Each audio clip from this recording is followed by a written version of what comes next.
വീട്ടുകാരുടെ ഓരോ ബാക്കി വീട്ടില് കൊടുക്കും ആണല്ലേ. അപ്പൊ അതുകൊണ്ട് റെഡിയാക്കി. വയനാട് ജില്ലയിലെ നെല്ലാർച്ചാലല്ലേ? നെല്ലാർച്ചാല്. ഇത് ഏത് സമുദായത്തിന്റെ ആചാരങ്ങളാണ്? കുറുമ സമുദായത്തിന്റെ. ഇവിടെ ഇപ്പൊ നടക്കുന്നത് എന്താണ്? ഇതൊരു ചടങ്ങാണ്, ഞങ്ങളുടെ കാരണന്മാർ ചടങ്ങാണ്, ഓർമ്മപ്പെടുത്തുകയാണ്. കല്യാണത്തിന്റെ ഈ ചടങ്ങിലേക്ക് സ്വീകരിക്കുക. നെല്ലാർച്ചാല് നെല്ലാർ കോന്നിയാണ്, അങ്ങനെ പറഞ്ഞാൽ അറിയുള്ളൂ. നെല്ലാർച്ചാലെന്ന് വെച്ചാല് ടൗണ്. 4 ഇല്ലിയുടെ 4 കാലൊക്കെ എന്നിട്ട് പനയോലൊക്കെ വെച്ചൊരു പന്തല് പോലെ. കാരണന്മാരവിടെ വിറക് വെച്ച് തീയിട്ട് അവരിവിടെ കൂടിക്കോളും.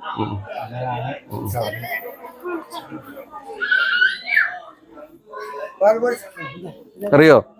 അറിയാം. അപ്പൊ ഞങ്ങൾ നിങ്ങളുടെ കോൽക്കളിയൊക്കെ നിൽക്കാന്ന് ഓർത്തിട്ട് വന്നതാ. മോനാ അടിപൊളി.